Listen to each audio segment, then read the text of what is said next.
परमात्मा को पाने तथा उसका वास्तविक लाभ प्राप्त करने के लिए पवित्र बाइबल में प्रमाण है कि प्रभु ने मनुष्य को अपना ही स्वरूप बनाया। 6 दिन में सृष्टि रचकर 7वें दिन विश्राम किया। कुरान शरीफ में प्रमाण है कि हजरत मोहम्मद को खुदा स्वयं कह रहे हैं कि मैंने तुम्हें उस परमात्मा की महिमा बताने के लिए भेजा है। वो परमात्मा कबीर है जिसने 6 दिन में सृष्टि रची तथा 7वें दिन तख्त पर जा विराजा। उसकी खबर किसी बाखबर से पूछकर तो देखो। कृपया अवश्य सुनिए जगत गुरु तत्वदर्शी संत रामपाल जी महाराज के अमृत वचन।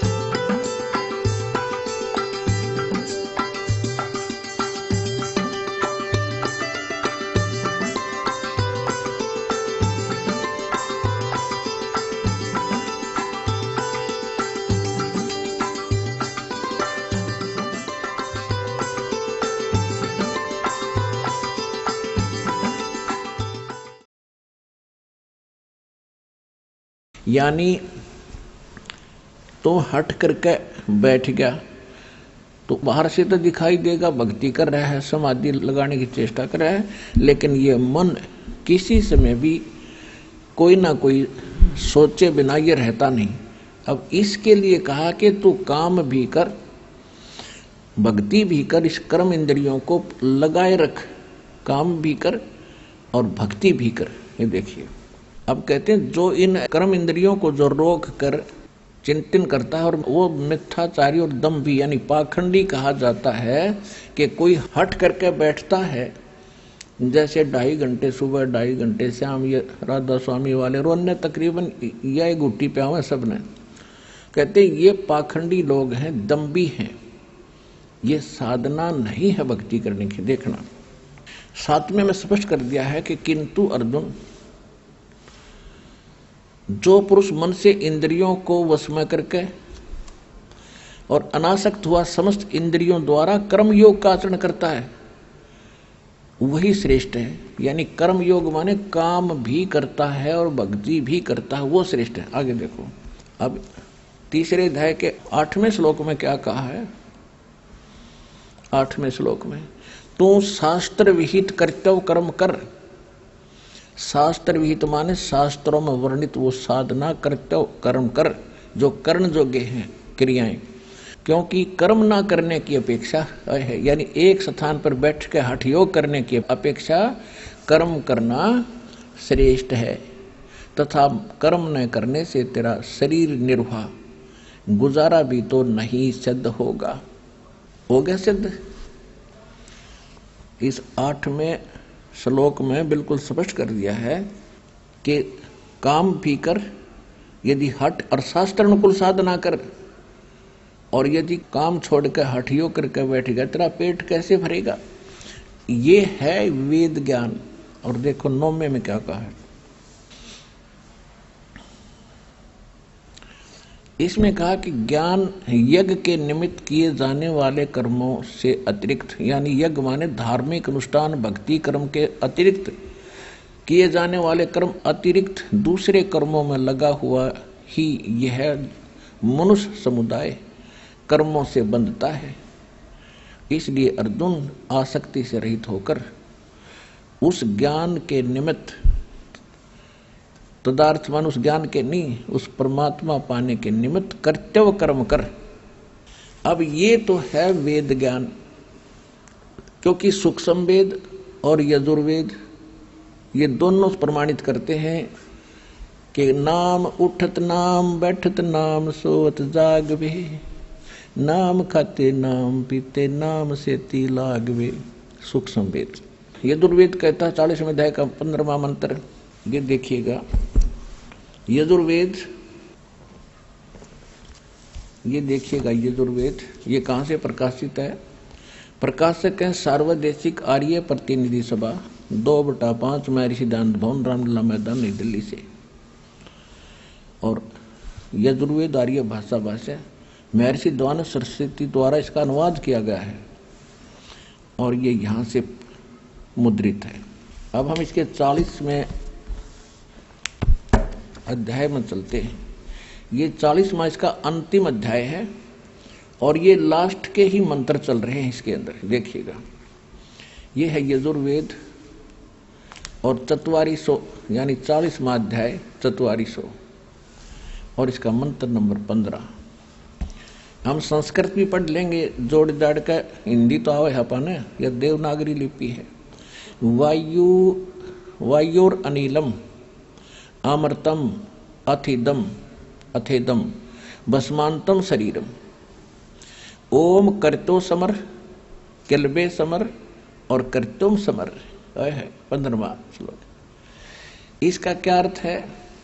वायु अनिलम अमृतम अथ इदम भस्मांतम शरीरम। इसका अर्थ है कि जब तक तेरा शरीर का नाश हो तब तक, अनल माने होती है वायु, इस वायु यानी श्वास के द्वारा सेवन करना होता ओम का। तो इसमें क्या बताया है कि ओम करतु समर किलबे समर। नीचे देखिएगा, ओम करतो समर किलबे समर और करतुम समर।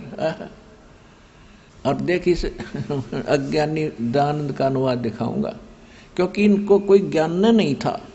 ये सिर्फ संस्कृत भाषा अवश्य जानते थे, तत्व ज्ञान इनके पास था नहीं, जिस कारण से इन्होंने, जहां इनकी बुद्धि ने काम नहीं किया, उड़ंगा कर दिया। अब इसका सीधा अर्थ है कि ओम करतु समर, ओम का जाप काम करते करते सिमरण कर। अब इसके अनुवाद से आपको और आसानी से सिद्ध होगा कि यो भी कोशिश कर रहा है, अर्थ तो ठीक करने की चेष्टा कर रहा है, लेकिन विचलित होने के कारण ये निष्कर्ष नहीं दे पा रहा। देखिएगा, ये इनका अनुवाद है दानंद जी का। कर्तो माने कर्म करने वाले जीव तू शरीर छूटते समय। ये ओम लिखा है, ये ओम लिखा है। इसने जैसे ये कर्तु है, कर्तु का अर्थ कर दिया कर्म करने वाले जीव, बिल्कुल ठीक है। और ओम का भी यहाँ अर्थ लिखना था, ओम ही लिखना था। ओम माने ओम को, समर माने समण कर, किलबे माने अपने सामर्थ्य के लिए परमात्मा और उनके अपने स्वरूप का समरण माने समण कर, कर्तव्य माने अपने किए का समण कर। वायु माने धनजा दिवायु, अनल माने कारण रूप वायु को, कारण रूप वायु, अमृतम अविनाशी कारण को धारण करता अथ, इसके अनंतर इदम इस शरीर नष्ट, शरीरम नष्ट होने वाला, सुखादि का आश्रय शरीर, भस्मांतम अंत में भस्म होने वाला। तो ऐसा जान, कोई अर्थ है इसका? कोई सिर पैर है इसके अर्थ का? इसका सीधा सा अर्थ है कर्तो माने काम करने वाले। यहां लिखा है ओम करतो समर, काम करते करते समण कर। और किलबे, किलबे माने किलबलाहट, एक विशेष कसक के साथ, तड़फ के साथ उस नाम का जाप करे। और कर्तव्य माने अपने मूल मनुष्य जीवन का मूल कर्तव्य जानकर ओम का जाप करे। तो इसको अंतिम सांस तक, शरीर छूटते तक, जब तेरा शरीर नाश हो तब तक इसका सेवन कर। तो ये वेद ज्ञान है। और गीता अध्याय नंबर 8 के श्लोक नंबर 13 में कहा है, ये देखिएगा, श्रीमद् भगवत गीता उठा ली हमने, पवित्र वेद रख दिए। अब इसके 8वें अध्याय का 13वां श्लोक आपको दिखाते हैं। ये देखिएगा, अध्याय नंबर 8 का श्रीमद् भगवत गीता और श्लोक नंबर 13। हम संस्कृत पढ़ेंगे, परमात्मा ने इस योग्य कर दिए। ओम इति एकाक्षरम ब्रह्म व्यवहारन माम अनुसमरण ये प्रयाति तजंदेहम स याति परमाम गतिम। इनका अनुवाद यहाँ से शुरू होता है। इन्होंने दोनों का इकट्ठा कर दिया 12 और 13 का, बल्कि अलग अलग होना चाहिए था। यहाँ से शुरू होता, जो पुरुष ओम माने ओम, ओम माने ओम, इस एक अक्षर रूप इति एकाक्षरम, अक्षर रूप ब्रह्म को उच्चारण करता हुआ उसके अर्थ स्वरूप मां मुझ निर्गुण ब्रह्म का चिंतन करता हुआ शरीर को त्याग कर जाता है, वह पुरुष परम गति को प्राप्त होता है। ये अनुवाद इन्होंने ठीक नहीं करना है, पर थोड़ा बहुत मिला दिया, मिलता जुलता सा है। देखिएगा, अब देखिएगा, हम अपने हिसाब से करेंगे इसको। अब 13वां मंत्र है 8वें अध्याय का 13वां श्लोक। ओम माने ओम, इति माने यह, एकाक्षरम, ओम इति यानी यह, केवल यही, एकाक्षरम माने एक अक्षर, ओम यही, ब्रह्म व्यवहारण माम अनुसमरण, माम ब्रह्म मुझ ब्रह्म का उच्चारण करके सिमरण करता हुआ, यह परियाति तजनदेहम, जो शरीर त्याग कर जाता है, सयाति परमाम गति, वह परम गति यानी ओम के जाप से मिलने वाली परम गति को प्राप्त होता है। जो शरीर त्यागते समय तक भस्मांतम शरीरम, यजुर्वेद अध्याय नंबर 40 के श्लोक नंबर 15 वाला ये ज्यों का त्यों है, यही परमात्मा की सुख संवेद में है। राम नाम रटते रहो, राम नाम रटते रहो, जब तक घट में प्राणे, कभू तो दीन दयाल के भनक पड़ेगी कान। यानी अंतिम सांस तक राम का नाम जपते रहो। अब कौन से राम का? गीता अध्याय नंबर 18 के श्लोक 62 में, गीता अध्याय नंबर 15 के श्लोक 4 में गीता ज्ञानदाता कहता है कि अर्जुन तू सर्वभाव से उस परमेश्वर की शरण में जा, उसकी कृपा से तू परम शांति को और शाश्वतम स्थानम यानी उस अमर लोक को प्राप्त होगा। 15वें अध्याय के 4थे श्लोक में कहा कि तत्वदर्शी संत मिलने के उपरांत उस तत्व ज्ञान रूपी इस शस्त्र से अज्ञान रूपी इस अंधकार में इस गुत्थी को काट के उसके पश्चात परमेश्वर के उस परम पद की खोज करनी चाहिए, जहां जाने के बाद साधक फिर लौटकर संसार में कभी नहीं आते, और केवल उसी परमात्मा की भक्ति करो जिसने सारे संसार की रूपी संसार रूपी वृक्ष की रचना की है। अपनी भी साधना करने को नहीं कह रहा। यदि तूने उस स्थान को पाना है, अमरलोक को पाना है, सतलोक को पाना है और जन्म मरण का ये झंझट छुटवाना है, तो तत्वदर्शी संतों की खोज कर और उसी भगवान की भक्ति कर जो गीता ज्ञानदाता से अन्य है। अब पवित्र यजुर्वेद, पवित्र सूक्ष्म वेद और पवित्र श्रीमद् भगवत गीता में वेद ज्ञान, ये एक ज्ञान है, ये बिल्कुल सही है। अब ओम नाम से क्या प्राप्ति होती है? ब्रह्मलोक। इससे पहले थोड़ा सा आपको देवी पुराण दिखाऊंगा।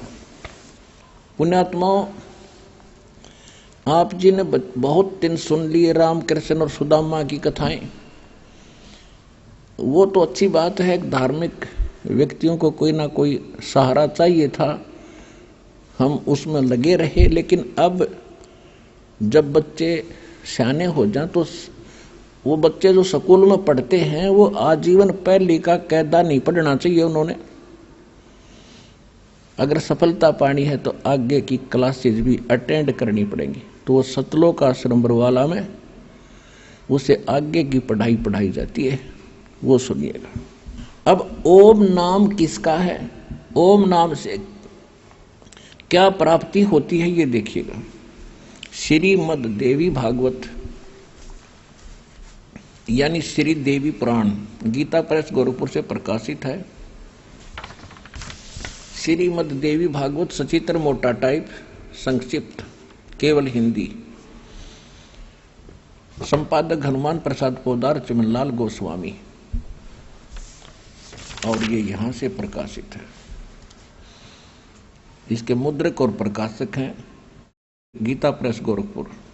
इसके 562 पृष्ठ पर आपको ले चलते हैं।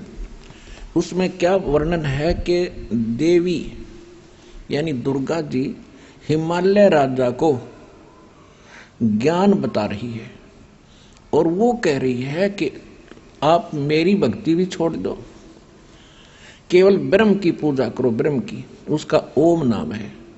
ओम नाम का जाप ब्रह्म पाने का उद्देश्य करके करोगे तो आप ब्रह्म लोक में चले जाओगे, ब्रह्म के पास जो ब्रह्म लोक में रहता है। देखिएगा, यह है 562 पृष्ठ, संक्षिप्त देवी भागवत। हम नीचे आते हैं। देवी के द्वारा हिमालय को ज्ञानो उपदेश, ब्रह्म स्वरूप का वर्णन। श्री देवी जी कहने लगी, पर्वतराज, ये तो पहले अपने विषय में बताती है, फिर कहती है उस ब्रह्म का क्या स्वरूप है यह बतलाया जाता है, जो प्रकाश स्वरूप सबके अत्यंत समीप स्थित हृदय रूप गुहा में स्थित होने के कारण गुहाचर नाम से प्रसिद्ध और महान पद अर्थात परम प्राप्य है। वह है समस्त प्रजा के ज्ञान से परे है। उसने किसी भी प्रजा को उसका ज्ञान नहीं है, अर्थात किसी की बुद्धि में आने वाला नहीं। यह तुम जानो, जो परम प्रकाश रूप, जो सूक्ष्म से भी अत्यंत सूक्ष्म है, जिसमें संपूर्ण लोक और उन लोकों में निवास करने वाले प्राणी सचित हैं, वही ये अक्षर ब्रह्म है। अब पुण्यात्मा इस परमात्मा के द्वारा दिए गए सूक्ष्म वेद रूपी पैमाने से आप इन सभी देवी और देवताओं के ज्ञान के सतर से परिचित हो जाओगे। अब ये देवी जी ब्रह्म को कहीं अक्षर ब्रह्म कह रही है, कहीं परम अक्षर कह रही है। देखो, और फिर गीता से प्रमाणित करेंगे आपको कि सरपुरुष अलग है, अक्षर पुरुष अलग है, और परम अक्षर पुरुष वो सुप्रीम पावर है। यहां देखिएगा, वही अक्षर ब्रह्म है। देवी जी कह रही है, ब्रह्म को कह रही है, ब्रह्म ही अक्षर ब्रह्म है। वही सबके प्राण है, वही सबकी वाणी है और वही सबके मन है। वह यह परम सत्य और अमृत अविनाशी तत्व है। सौम्य उस वेदन योग्य लक्ष्य को तुम वेदन करो, मन लगाकर उसमें तन में हो जाओ। अब हम ज्यादा ना करें, यहाँ के क्या करिए, अक्षर रूप ब्रह्म को लक्ष्य बनाकर वेदन करो। प्रणव यानी ओम तो धनुष है, जीवात्मा बाण है, ब्रह्म और ब्रह्म को उसका लक्ष्य कहा जाता है। यानी जीवात्मा ओम का जाप करे, ब्रह्म पाने का उद्देश्य रखे। अब यहां कहती है उस एकमात्र परमात्मा को यानी ब्रह्म को जाने, दूसरी सब बातों को छोड़ दे। अपनी पूजा को भी कह रही है, मेरी भी पूजा छोड़ दे तू। यही अमृत रूप परमात्मा के पास पहुंचाने वाला पुल है। संसार समुद्र से पार होकर अमृत स्वरूप परमात्मा को प्राप्त कराने का यह सुलभ साधन है। इस आत्मा का, परमात्मा का ओम के जप के साथ ध्यान करो। इससे अज्ञान अंधकार से सर्वथा परे और संसार समुद्र से उस पार जो ब्रह्म है उसको पा जाओगे। तुम्हारा कल्याण। ओम का जाप कर ब्रह्म प्राप्ति हो जाएगी। और वो कहाँ रहता है ब्रह्म? वह है 563 पर पढ़ रहे हैं। वह है यह सबका आत्मा ब्रह्म, ब्रह्मलोक रूप दिव्य आकाश में स्थित है, ब्रह्मलोक में रहता है। ठीक। अब श्रीमद देवी भागवत में देवी जी ने स्वयं बता दिया, ओम का जाप कर, यह ब्रह्म का मंत्र है, इसके जाप से ब्रह्म प्राप्ति हो जाएगी। वो ब्रह्म लोक में चला जाएगा, वो वहां रहता है। अब गीता अध्याय नंबर 8 के श्लोक नंबर 16 में कहा है कि ब्रह्म लोक में गए हुए प्राणी भी जन्म मृत्यु के अंदर हैं। देखिएगा, ये है श्रीमद् भगवत गीता। हमने अब उठा ली, श्री देवी पुराण रख दी। ये 8वां अध्याय, ये 8वां अध्याय, और इसका हमने 13 पढ़ लिया। देखिए 16 में, 8वें अध्याय का 16वां श्लोक क्या देता, प्रमाण देता है कि हे अर्जुन, ब्रह्मलोक पर्यंत सब लोग पुनरावर्ती में हैं। ये पुनरावर्ती को स्टार लगा के या नीचे विश्लेषण किया है, अर्थात जिनको प्राप्त होकर पीछे संसार में आना पड़े ऐसे। इसलिए पुनरावर्ती उसको कहते हैं जो उसको प्राप्त होकर भी जन्म मृत्यु में सदा रहे, आना पड़े वापस। वहां गए हुए प्राणी भी वापस आते हैं ब्रह्मलोक में। अब यहां इन्होंने थोड़ी सी गलती की है, परंतु हे कुंती पुत्र, मुझको प्राप्त होकर पुनर्जन्म नहीं होता। ये अनुवाद गलत किया इन्होंने। देखो पुण्यात्माओं, यदि ये ऐसे विद्वान होते तो मुझे क्या जरूरत थी इनके मत्था पचाई करने की।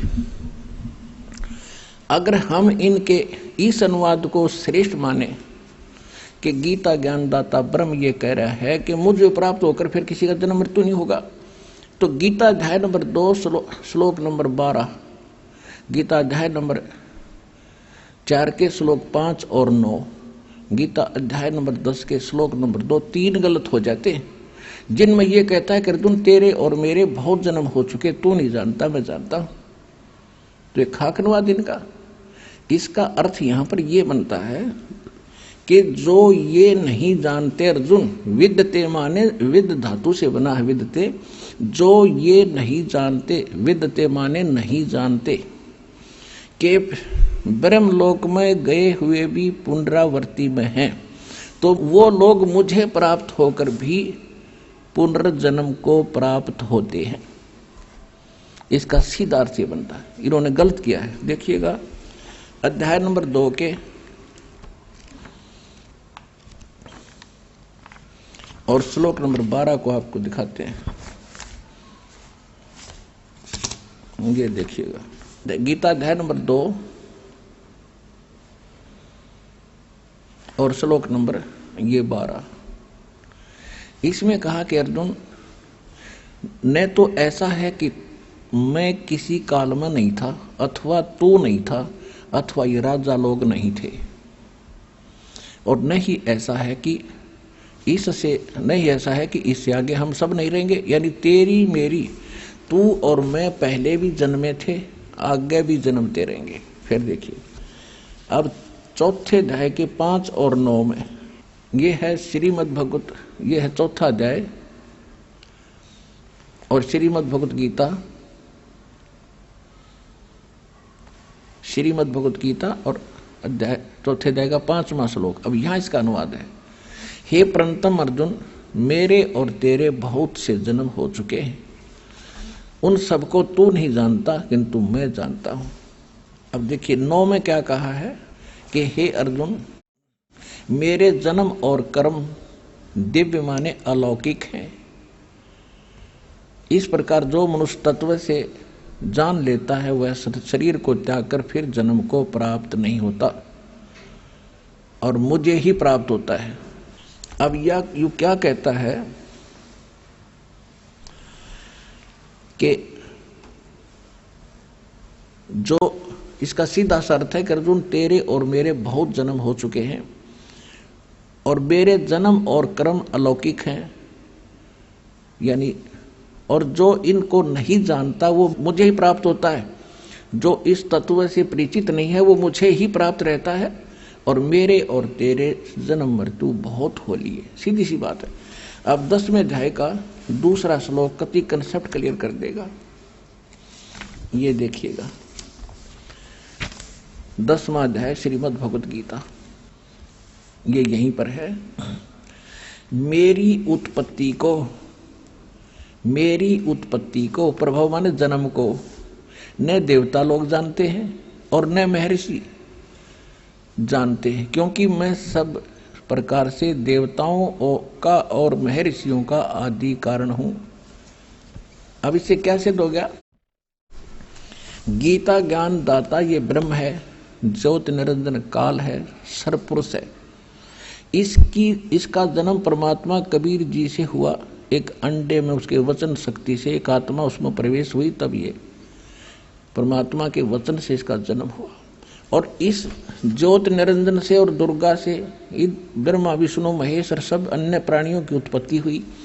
तो ये कह रहा है कि मेरे जन्म को न देवता जानते, ब्रह्मा विष्णु महेश, न ये ऋषि जान सकते, क्योंकि ये मेरे से जन्मे हैं। तो जैसे पिता की डेट ऑफ बर्थ संतान नहीं जानते, पिता के जन्म को संतान नहीं जान सकती, दादा बता सकता है। तो सबके जो दादाजी, सबके जनक कबीर परमेश्वर जी ने आकर हमें बताया है इसके जन्म को, और जो आज दास ने आपके सामने खोला है।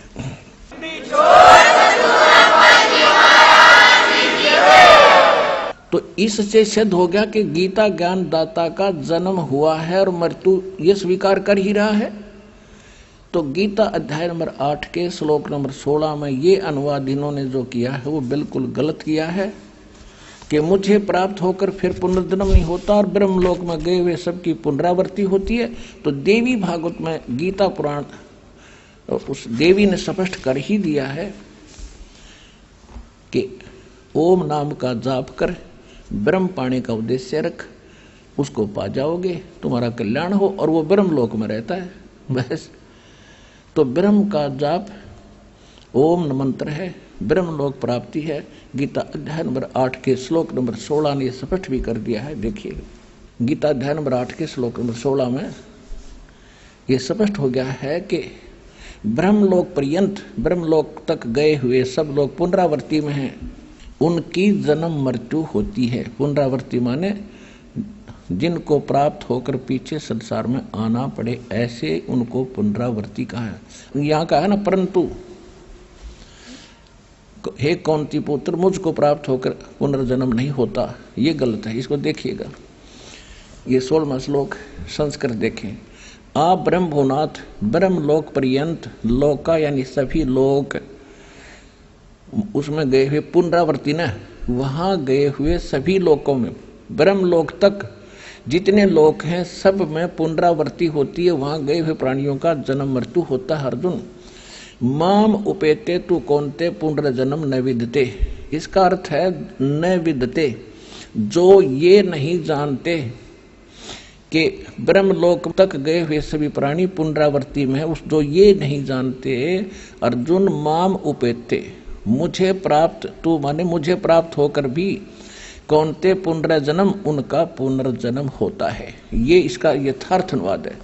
इनके अनुवाद को यदि माने कि मुझे प्राप्त होकर पुनर्जन्म नहीं होते, तो ये 3 गीता जी के 3 श्लोक रिजेक्ट हो जाते हैं। वो सही है, ये गलत है, क्योंकि उनमें यह स्वीकार करता है कि मेरी जन्म मृत्यु होती है, तू नहीं जानता, और तेरे भी होते हैं। तो अब हम आते हैं, ये स्पष्ट हो गया कि जो ज्ञान हमारा सूक्ष्म वेद इन सबका एक सबको जांचने का पैमाना है सूक्ष्म वेद, और सूक्ष्म वेद आज तक कोई जाना नहीं इस दास के अतिरिक्त या उन महापुरुषों के अतिरिक्त जिनको भगवान सीधे मिले थे, जिनके शुभ नाम दास बहुत बार आपको गिनाता है। कौन कौन? आदरणीय धर्मदास साहिब जी बांधवगढ़ वाले, आदरणीय मुल्कदास साहिब जी, आदरणीय नानक साहिब जी सिख धर्म के प्रवर्तक जो माने जाते, आदरणीय दादू साहिब जी, आदरणीय गरीबदास साहिब जी गांव छुड़ानी जिला झज्जर हरियाणा वाले, आदरणीय घीसा दास जी साहिब जी गांव खेखड़ा जिला बागपत उत्तर प्रदेश वाले, आदरणीय स्वामी रामानंद जी काशी वाले। इन महापुरुषों को परमात्मा सीधे मिले थे, उनको छोड़कर, और उसके बाद इस दास के अतिरिक्त इन गूढ़ रहस्यों को जानने वाला इस पृथ्वी पर नहीं था। और उनको हिदायत थी कि अभी इनको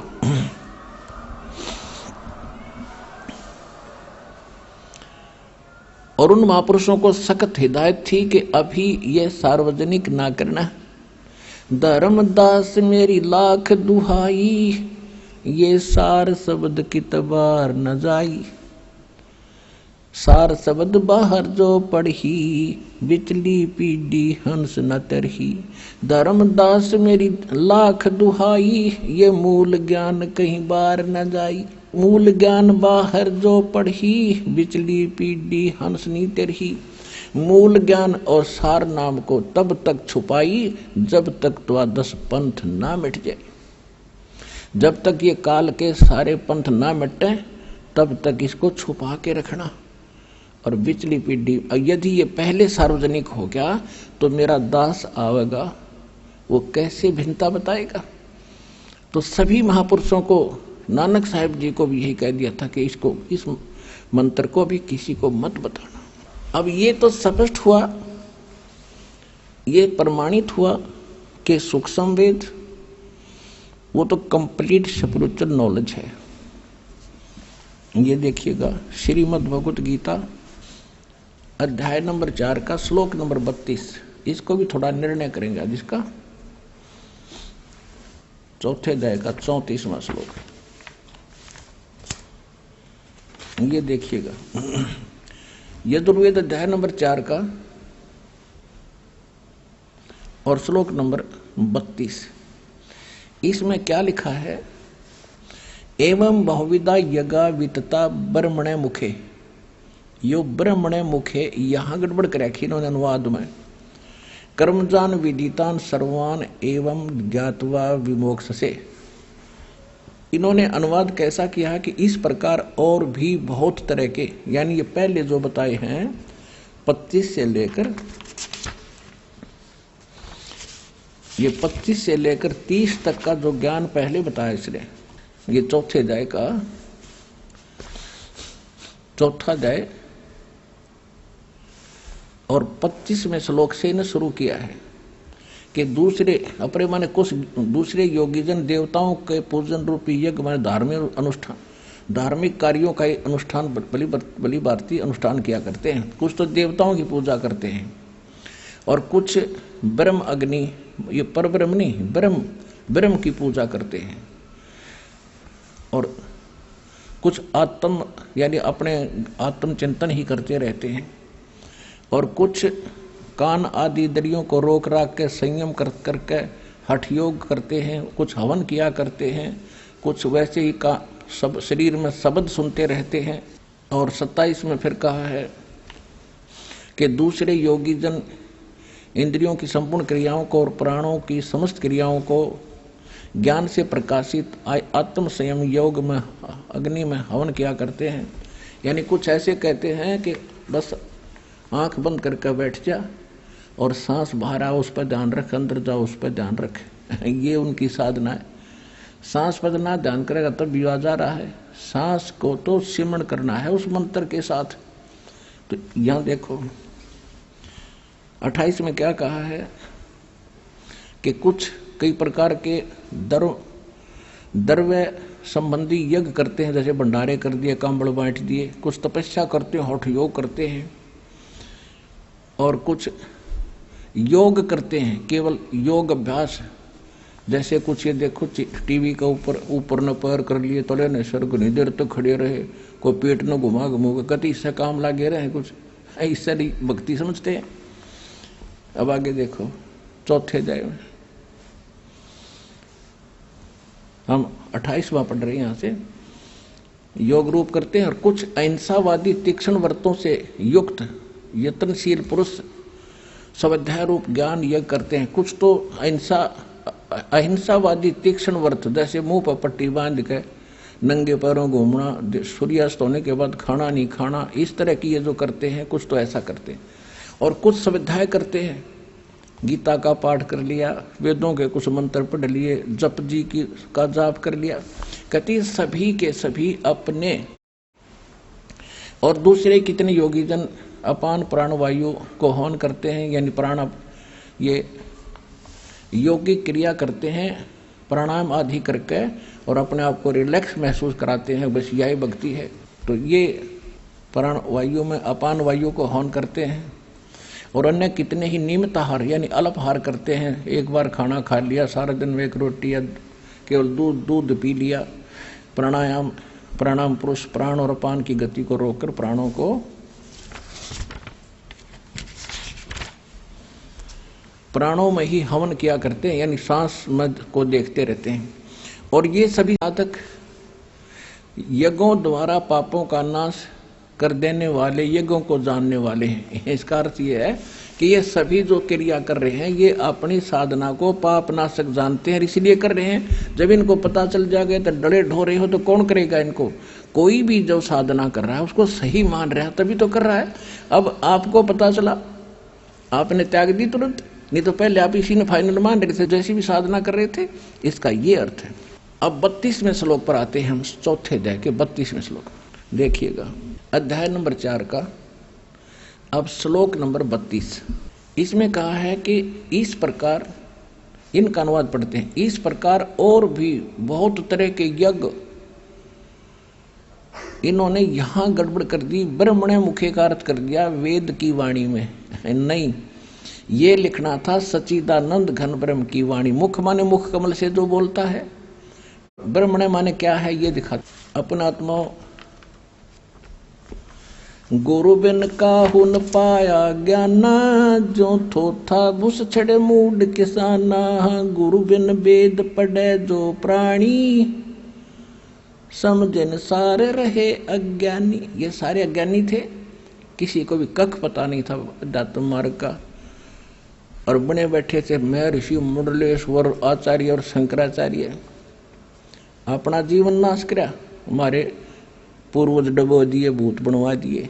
अब ये दास बताएगा आपको ज्ञान। देखिएगा अध्याय नंबर 17 श्रीमद् भगवत गीता और 23वें श्लोक में, ओए होए, ओम तत् सत इति निर्देशः ब्रह्मणे तिर्विधः समर्थः। तिर्विधः ब्राह्मणा तेन वेदा च यज्ञा च विहिता पुरा। 23 नंबर, इसमें अनुवाद सही किया इन्होंने। ओम ओम तत् तत् सत सत। तत् और सत का इन्हें सपने में भी ना पता लग गए। अब ये गूढ़ रहस्य हैं। आज का जो सत्संग है विशेष होगा आपके लिए। ये ओम तत् सत, ये 3 मंत्र हैं। किसके? ये देखिए इन्हीं के शब्दों में। ऐसे ये त्रिविध है, 3 प्रकार का ब्रह्मणे माने सच्चिदानंद घन ब्रह्म का नाम कहा है। तो ब्रह्मणे माने सच्चिदानंद घन ब्रह्म, यानी परम अक्षर ब्रह्म, सच्चिदानंद घन ब्रह्म। ब्रह्मणे माने सच्चिदानंद घन ब्रह्म। अब देखिए, यानी गीता ज्ञान दाता से अन्य वो परम अक्षर ब्रह्म है। जैसे गीता अध्याय नंबर 7 के श्लोक नंबर 29 में गीता ज्ञान दाता ने कहा कि अर्जुन, जो मेरे इस ज्ञान का आश्रय कर लेगा, कि तत्वदर्शी संत की खोज कर लेगा, उसके पश्चात जो जरा और मरण से छूटने के लिए वो प्रयत्न करते हैं, इस संसार की किसी वस्तु की इच्छा नहीं रखते, तो वो व्यक्ति उस तत्व ब्रह्म से और सारे दातों से और सब कर्मों से परिचित है। 8वें अध्याय के प्रथम मंत्र में गीता ज्ञानदाता से अर्जुन ने प्रश्न किया कि हे भगवान, फिर वो तत्व ब्रह्म क्या है? गीता ज्ञानदाता ने 3रे श्लोक में 8वें अध्याय में कहा है वो परम अक्षर ब्रह्म है। देखिएगा, ये भी कंसेप्ट क्लियर करेंगे। ये 7वां अध्याय 29वां श्लोक, ये केवल मूल पाठ है।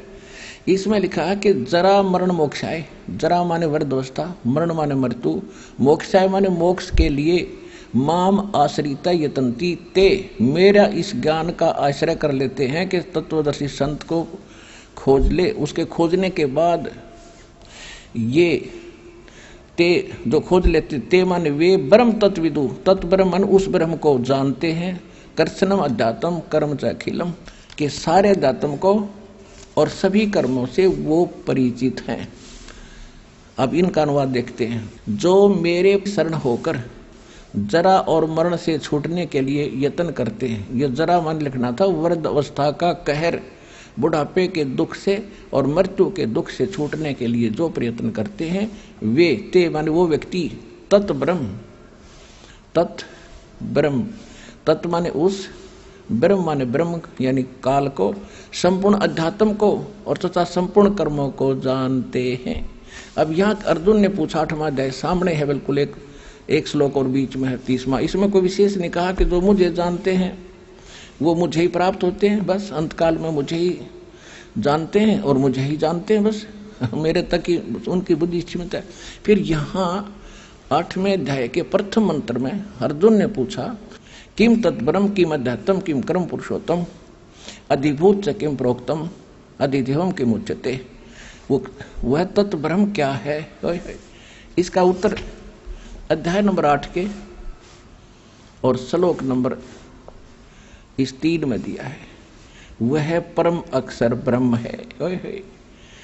अक्षरम ब्रह्म परमम, परम अक्षर ब्रह्म है।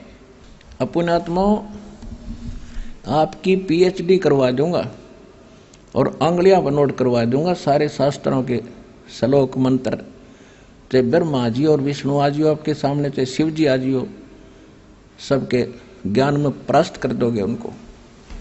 अब देखिएगा श्रीमद् भगवत गीता अध्याय नंबर 4 का श्लोक नंबर 32 में आगे इसमें कहा है कि इस प्रकार, यानी जो 25 से 30 तक बताया है, उससे ऐसे इस प्रकार बहुत तरह के यज्ञ माने धार्मिक अनुष्ठानों की जानकारी, ब्रह्मणे माने सच्चिदानंद घन ब्रह्म कहो, परम अक्षर ब्रह्म कहो, पूर्ण परमात्मा कहो, सत्पुरुष कहो, अमर पुरुष कहो, उसको कबीर देव कहो।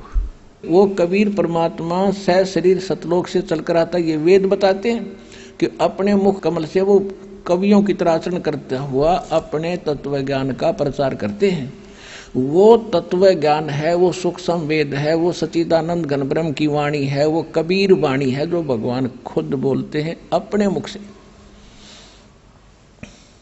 और इसमें मूल पाठ में संस्कृत भी स्पष्ट करती है, ब्रह्मणे मुखे, मुख माने मुंह, मुख, और ब्रह्मण माने सच्चिदानंद घन ब्रह्म यानी परम अक्षर ब्रह्म। परम अक्षर ब्रह्म के मुख से उच्चरित वाणी में धार्मिक यज्ञों यानी धार्मिक अनुष्ठानों की जानकारी विस्तार से कही गई है, वो तत्व ज्ञान है। देखो अब चौथे अध्याय का 32वां श्लोक आपको 10 अनुवाद करके समझा रहा है। इस प्रकार और भी बहुत तरह के यज्ञ माने धार्मिक अनुष्ठान सच्चिदानंद घन ब्रह्म की वाणी में, परमेश्वर के मुख से उच्चरित वाणी में, कबीर वाणी में, उस तत्व ज्ञान में विस्तार से कहे गए हैं। उन सबको तू, ये कहता कर्म जान, मन इंद्री और शारीरिक क्रियाओं द्वारा संपन्न होने वाले जान। कर्म जान माने परमात्मा जो ज्ञान देगा सूक्ष्म वेद में, वो क्रियाएं काम करते करते करनी होती हैं। शारीरिक क्रियाओं को काम करते करते उसका सेवन और ध्यान भजन करना होता है। कर्म जान यानी मन इंद्रियों और शारीरिक क्रियाओं द्वारा संपन्न होने वाले जान, वो ऐसे होते हैं। इस प्रकार तत्व से जानकर उनके अनुष्ठान द्वारा कर्म बंधन से तू सर्वथा मुक्त हो जाएगा। अब ये स्पष्ट हो गया कि सूक्ष्म वेद वो है जो परमात्मा स्वयं आकर अपने मुख कमल से बोलता है। वेद भी यही बताते हैं कि वो परमात्मा सतलोक में रहता है, वहां से सह शरीर आता है गति करके, और अच्छी आत्माओं को मिलते हैं, उनको ज्ञान से परिचित कराते हैं यथार्थ ज्ञान, और कवियों की तरह आचरण करते हुए वो गूढ़ रहस्यों और गुप्त मंत्रों को आविष्कृत करते हैं। अब ये स्पष्ट हो गया। अब चौथे अध्याय के 34वें श्लोक में आपको बताते हैं। ये है गीता अध्याय नंबर 4 का और श्लोक नंबर 34। उस तत्व ज्ञान को जो परमात्मा स्वयं अपने मुख कमल से बोलते हैं, वो ज्ञान तत्व ज्ञान है। उस ज्ञान को तत्वदर्शी ज्ञानियों के पास जाकर समझ, उनको भली भांति दंडवत प्रणाम करने से, प्रणिपातेन, और उनकी सेवा करने से, कपट छोड़कर प्रसन्न करने से, सरलता पूर्वक प्रसन्न करने से वे परमात्म तत्व को जानने वाले तत्वदर्शनी, वह तत्वदर्शी संत, विद्वान, ज्ञानी माने विद्वान पुरुष तुझको तत्व ज्ञान का उपदेश करेंगे। अब वो तत्व ज्ञान है जो स्वयं परमात्मा अपने मुख कमल से बोलता है। वो कैसे आता है, ये थोड़ा सा ऋग्वेद को भी साथ लेंगे हम। देखिएगा ऋग्वेद 9-10 मंडल ये इकट्ठे ही अनुवादित है। ये कहां से छपा है? प्रकाशक है सार्वदेशिक आर्य प्रतिनिधि सभा, महर्षि सिद्धांत भवन, रामलीला मैदान, नई दिल्ली से, और ये यहां से छपा है। अब इसके हम थोड़े से श्लोक पढ़ेंगे, घना कंसेप्ट क्लियर हो जाएगा। ये है ऋग्वेद मंडल नंबर 9 सूक्त 86 मंत्र 26। इसमें क्या कहा है? इसमें यो कबीर शब्द है, ये कबीर लिखते हैं, हम कबीर बोलते हैं इसको। यज्ञ करने वाले यजमानों के लिए परमात्मा यानी यज्ञ माने धार्मिक अनुष्ठान करने वाले, यजमान माने भक्तों के लिए परमात्मा सब रास्तों को सुगम करता हुआ उनके विघ्नों यानी संकटों को मर्दन करता है, उनका नाश कर देता है और उनको पवित्र करता हुआ और अपने रूप को सरल करता हुआ वह कांति में यानी तेजो में शरीर वाले परमात्मा कबीर दे, ये कबीर शब्द है, कबीर हम इसको कबीर बोले वह को, इन्होंने ये अपसर्ग लगा के ऐसा कर दिया, इसका अर्थ कर दिया सर्वज्ञ, कवि बना दिया और कवि का अर्थ कर दिया सर्वज्ञ। कोई कवि आज तक सर्वज्ञ हुआ है? इनकी अकल मारी जा रही। अब देखना, अब पहले ये निर्णय करते हैं कि जैसे ये यजुर्वेद है, ये देखो ये यजुर्वेद है और इसके अपसर्ग हटा के ये र यहाँ लगा दें 2 और वेद अलग कर दें और यजु लिख दें और कहीं पर इस यजुर्वेद की महिमा हो और केवल यजु लिखा हो तो अनुवाद करता बुद्धिमान उसकी बुद्धि सलप नहीं करेगी, तो वहां करेगा यजुर्वेद लिखेगा। ऐसे ही जहां कबीर भी लिखा है इन्होंने अपसर्ग लगा के, तो इसके अनुवाद में लिखना पड़ेगा कबीर देव। हम उसने कबीर देव के बोल रहे हैं, कबीर देव कबीर, हम वह को वह बोलते, वेदों को हम वेद बोलते हैं। किसी का नाम धर्मवीर है तो हम उसको धर्मवीर बोलते हैं, किसी का नाम वेद प्रकाश है तो उसको वेद प्रकाश बोलते हैं। तो यहाँ सिर्फ एक भाषा के बोलने का अंतर है और भगवान का नाम वही है। इस यजुर्वेद से करते हैं स्पष्ट आपको, ये महर्षि दानंद का ही अनुवादित है, ये देखिएगा। ये है प्रकाशक वही सार्वदेशिक कार्य प्रतिनिधि सभा, ये सारा, और ये अनुवादक और ये प्रकाशक। अब इसके आते हैं हम 36वें अध्याय का प्रथम मंत्र, ये है 63वां अध्याय, 36वां अध्याय। और इसमें मूल पाठ के अंदर एक यजु शब्द है, ये यजु शब्द है।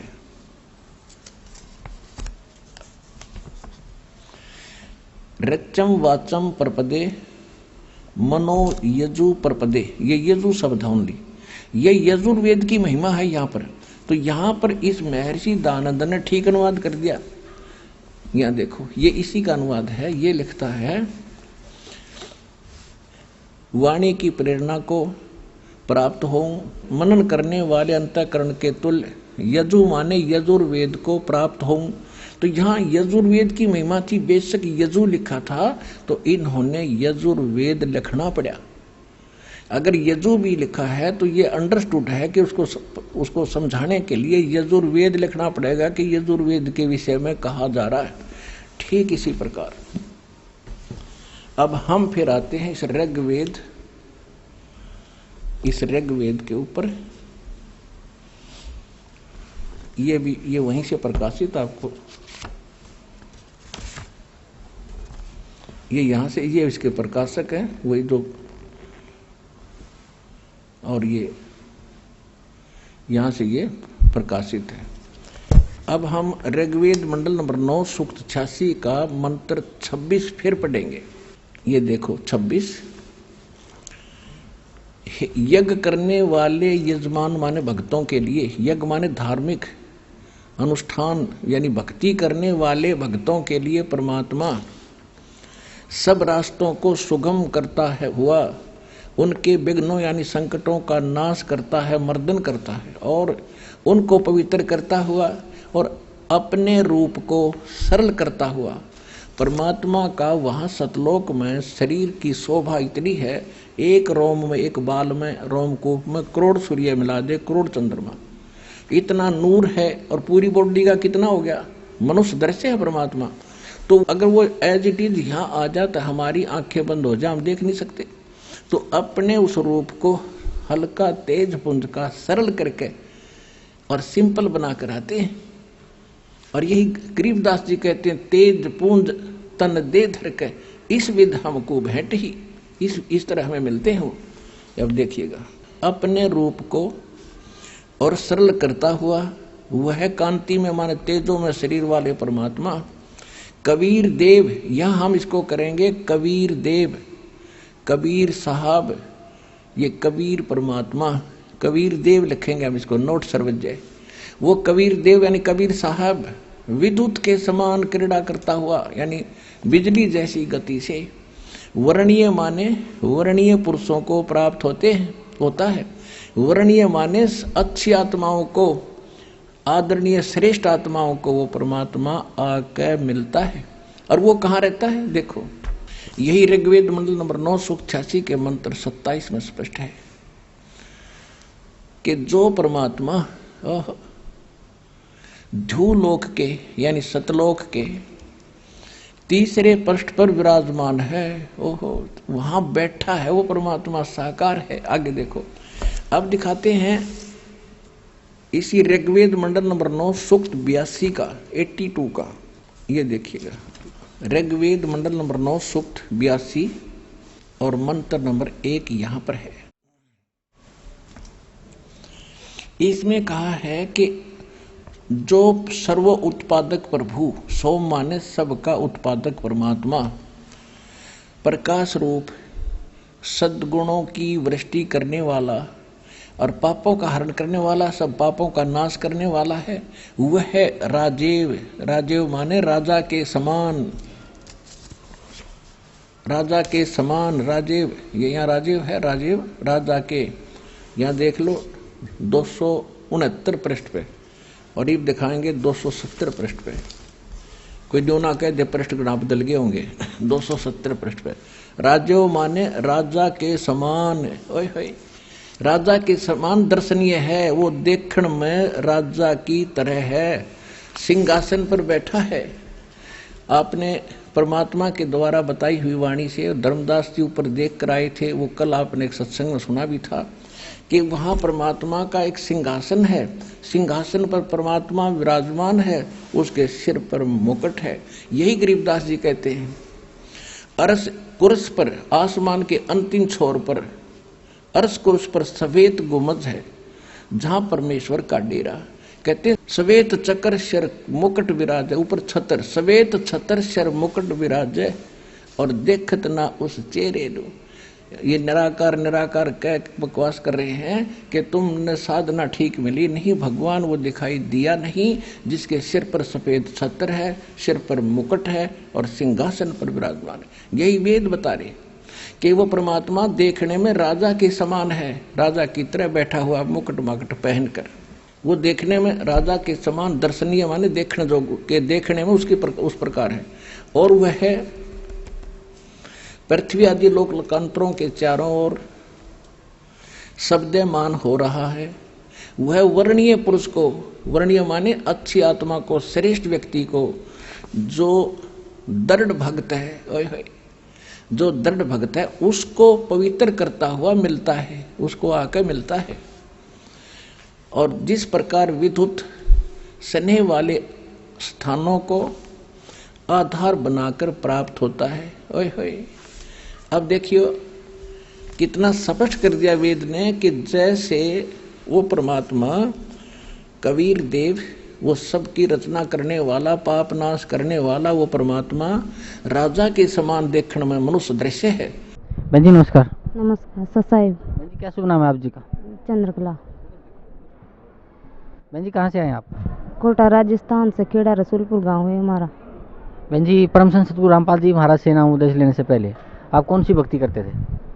भक्ति तो इसे नाम तो मंत्र जाप तो नहीं करते, रामलाल जी से आई थे, उसने नाम दिया था, मंत्र ने किया। और लक्ष्मीनाथ का मंदिर की पूजा करते हैं, और माता जी को, हनुमान जी को बहुत ज़्यादा मानते, उनकी भक्ति करते। तो जो आप भक्ति करते थे लक्ष्मीनारायण के मंदिर में, हनुमान जी को मानते थे और रामलाल जी सियाग से आपने नाम उपदेश ले रखा था, उस सब भक्ति का आपको क्या लाभ मिला? उससे कुछ भी लाभ नहीं मिला, लाभ तो नहीं मिला। और हमारे 18 साल के लड़के ने उसकी वो तो गई। बहन जी परम संत सतगुरु रामपाल जी महाराज की शरण में कैसे आए आप?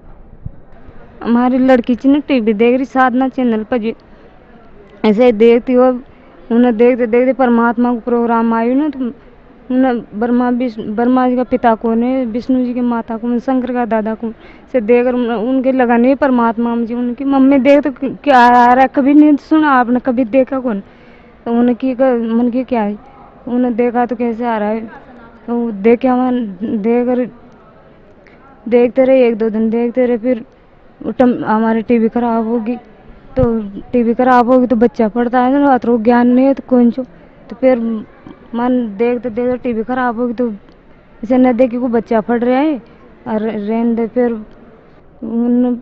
फिर ऐसे करता करता परेशान हो गया मैं। फिर 2 महीना भर हो गया, उसको शांत होया, मन नहीं लगता है। फिर उनकी टीवी ठीक करा ला, इसमें मन लग जाएगा। तो टीवी देखी तो 1-2 दिन फिर वो बच्ची रोती हुई ना, वो प्रोग्राम देखी। बाद में 1-2-4 दिन प्रोग्राम देखी, उन्हें कि मम्मी परमात्मा कब बुलाओगे। रसोई में खाना बना रही थी ना, तो रोई अपना आप अंदर से लगन हुई वो परमात्मा के लिए। तो रोई हुआ का परमात्मा टीवी में दिखाएगी, हमें बुलाओगा कब आश्रम। तो ऐसा 1 मिनट भी नहीं हुआ वैसे रो। और बाहर आई मुझसे कि मम्मी कब चलेगी आश्रम। मैंने कि परमात्मा बुलाऊंगा जी भी चलेंगे। तो अटी तो मैं से बोल रही हूँ और उनकी छोटे लड़को जो मारो जी ने उनका मौसा जी को फ़ोन किया कि मौसा जी आप कब आओगा, गुरु जी के चलेंगे। कल तू कदे जी भी आ जाऊँ, कल सुबह आ जाओ। तो मन तो की भी को उसे फ़ोन करवा कि उन्हें फ़ोन कर सुबह आ गया। तो मैं परमात्मा के यहाँ आ गया, उनका मौसा जी लेर। तो यहाँ नाम दीक्षा ले ली, परमात्मा के यहाँ आया। आशीर्वाद दो मार बहुत ज़्यादा हवा को चक्कर से तो घूम मची मुँह परेशान हो बहुत ज़्यादा। आशीर्वाद देता है परमात्मा ने। असु जान 2-4 क्विंटल वजन शरीर पर से उतरा से वजन उतरा। हमारी ननद का भी ऐसा ही हुआ, उन्होंने भी नाम दीक्षा ली परमात्मा से। और लड़की आई ना, तो दीक्षा नाम है उसका। उन्होंने परमात्मा के दे के औरतों को इतना तेज देखो, पूरा परमात्मा को तेज देखो जो और। तो परमात्मा ने उनको दर्शन दिया। हम फिर परमात्मा ने ऐसे कृपा करी हम पे। बहन जी, परमचंद सतगुरु रामपाल जी महाराज से नाम उपदेश लेने के बाद आपको और क्या लाभ मिला? एक तो हमारे शरीर को सुख मिला परमात्मा नाम दीक्षा लेने के बाद। और परमात्मा ने यहाँ से जाता है नाम दीक्षा ले गया, 2-3 दिन बाद में परमात्मा ने कबीर परमेश्वर का रूप में दर्शन दिया। ऊपर टोपी लाग रही थी, कुर्तो पजामा पर है, डाढ़ी थी और पलोट से ऐसे हम एक मकान से जी हम बैठे और वो परमात्मा से ना जा रहे आ रहे ऐसे दर्शन दिया। और एक दिन सो रही थी से लेट रही थी पलंग पर, तो परमात्मा ने जो ना जो 3 रूप में दर्शन दिया। मैं पहले तो कबीर पर में छोटा रूप में दर्शन दिया परमात्मा ने, फिर गरीबदास जी का रूप में दर्शन दिया परमात्मा ने, और फिर वो जागिट फिर है ना वो रूप में दर्शन दिया परमात्मा ने। 3 दिन में दिया क्या मचकी मारी तो परमात्मा ने टीवी पर में दर्शन दिया। और एक बार हमारे कमर दुख जी, मैंने कि परमात्मा हमारी कमर बहुत ज़्यादा दुख जी। तो परमात्मा ने टोपी लाग रही, कालो कुर्तो पर या लंबो, और परमात्मा आश्रय हमारे आडीर आशीर्वाद दे परमात्मा ने। तो हमारे कमर दुख जी ने मुझे लेट रही ना, तो 2 डंडा घुमाया हमारे कमर पर, फिर 2 डंडा खड़ा कराया। तो मुझे नींद में बहुत ज़्यादा दुख रही थी दिन हमारी कमर। तो सुबह उठी ना तो परमात्मा ने हमारे कमर ठीक हो पाई, बहुत ज़्यादा लाभ होया। और फिर हमारे सासू जी ने की और चा कोई जहाँ कोई परेशानी थी तो वहाँ बताई माँ तो बहुत ज़्यादा परेशान था 10 साल से, कोई चक्कर चुआ का सिर दर्द करे। तो वहाँ ने की वहाँ जाओ करो माँ को, वहाँ जाओ जो परमात्मा की शरण में परमात्मा आया हो या जो। तो वहाँ को टीवी पर चैनल आस्था साधना चैनल पर प्रोग्राम आओ तो देख पकड़ो।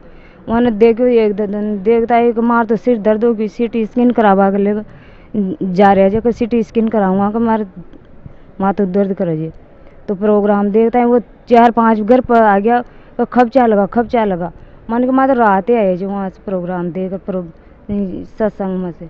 तो वहाँ ने की माए तो रास्ता बता दो, फिर वहाँ रास्ता बताई। फिर वहाँ ने की मैं अकेला न जाऊँगा तो आप कोई चालो हमारे साथ। फिर हमारे लड़कों से 13-14 साल को जी भेजो जी जो आभारी हो अगलो सत्संग जी में नाम दीक्षा ले गया। बहुत आराम से वहाँ का परमात्मा ने बहुत दया करी। बहन जी, भक्त समाज को क्या संदेश देना चाहते हैं आप? तो ये संदेश जाना चाहती हूँ कि परमात्मा आया हो या कहाँ भी मत भटको। और बहुत दिनों से लगन ची परमात्मा की, वो परमात्मा में मल चुका। मूँगफली या सो सची मंदिर की पूजा करते हैं हमारे। तो परिवार में सबका कोई का तो भूत बन रहा, कोई का भूत बन रहा है। तो मुझे सोच सची कि जी मंदिर की पूजा करे चाहिए तो वहाँ का घर में भूत तो पास ही नहीं आने चाहिए। तो उनके सबके आता है तो तुम कोई भी मैं जवाब नहीं देता कि ये क्या है। और यहाँ परमात्मा की शरण में आता है मैं वो पता लग गया कि भूत तो परमात्मा के पास भी नहीं आता है। भगत समाज को ये संदेश देना चाहते हो कि परमात्मा की शरण में आओ और अपना कल्याण कराओ। धन्यवाद आपका, बहुत बहुत धन्यवाद।